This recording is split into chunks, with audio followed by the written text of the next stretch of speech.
उद्धव बाळासाहेब ठाकरे गटाचे आमदार, जिल्हा प्रमुख वेगवेगळ्या मुलाखती देत आहेत आणि सर्वांना सांगायचा प्रयत्न करतात आणि भारतीय जनता पार्टीवरती टीका करण्याचा प्रयत्न करतात। या सर्व त्यांची कृत्य म्हणजे चोराच्या उलट्या बोंबा अशी उद्धव बाळासाहेब ठाकरेच्या गटाच्या सर्व कार्यकर्त्यांची स्थिती आहे।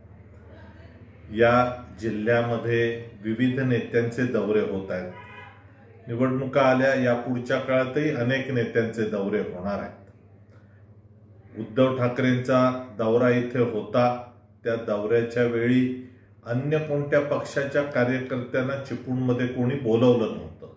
ज्यांना उद्धव ठाकरेंना ऐकायचं होतं ते आले आणि गेले, पण भारतीय जनता पार्टीचे नेता जेव्हा एखाद्या सभेकरता येतात त्यावेळी त्या रस्त्यावरती असणाऱ्या, ज्या मुंबई गोवा हायवेवरती असणाऱ्या जो मार्ग आहे, या मार्गावरील असणाऱ्या कार्यालयामध्ये सर्व उद्धव बाळासाहेब ठाकरे गटाच्या जिल्ह्याभरातील कार्यकर्त्यांना एकत्र बोलवायचं, त्यांच्यासमोर चिथावणीखोर भाषण करायचं, कार्यालय सोडून बाहेर बॅरिकेडपर्यंत येऊन पोलिसांना वाटेल ते बोलायचं, हातवारे करायचे। या पद्धतीचं वर्तन जे लोकप्रतिनिधी करतात ते मात्र दुसरीकडे लगेच जाऊन संस्कृतीच्या गोष्टी शिकवतात। ज्यांना शारदा मातेच्या देवळातली ज्यांची भाषा या रत्नागिरी जिल्ह्याला सर्वांना माहिती आहे, ते भाषेची संस्कृती भारतीय जनता पार्टीला शिकवायला जातात।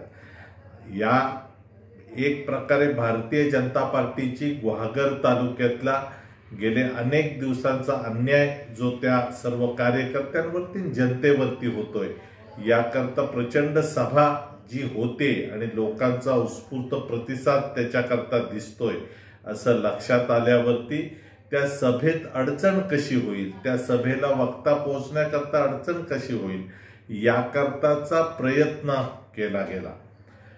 दगडफेकीची सुरुवात, शिगा जमवण्याची सुरुवात ही उबाठा गटाच्या आमदाराच्या कार्यालयामध्ये आहे।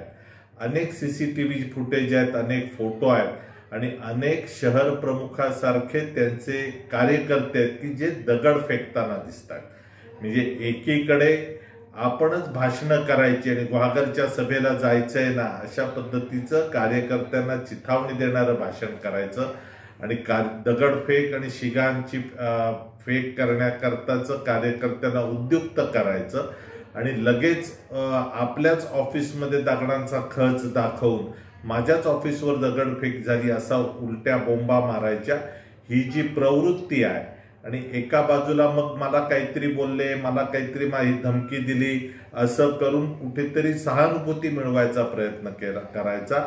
ही वर्षानुवर्ष चालणारी सहानुभूतीची जी एका बाजूला सहानुभूती मिळवायची प्रक्रिया ही सर्व रत्नागिरी जिल्ह्याला परिपूर्ण माहिती आहे। या पुढच्या काळात रत्नागिरी जिल्ह्यातल्या जनतेनं ठरवलंय की ह्या उबाठा गटाच्या कार्यकर्त्यांच्या ह्या ज्या असल्या प्रक्रिया आहेत, याला कदापिही थारा द्यायचा नाही आणि याकरता महायुतीचे सर्व कार्यकर्ते एकत्रितरित्या कामकाज करणार आहेत। आणि या सर्व उपर भारतीय जनता पार्टीवरती जी टीका करण्याचं काम गेले 2 दिवस उबाठा गटाचे कार्यकर्ते करतात, यांनी ही थांबवली पाहिजे आणि संस्कृतीच्या गोष्टी आम्हाला शिकवायला जाऊ नका।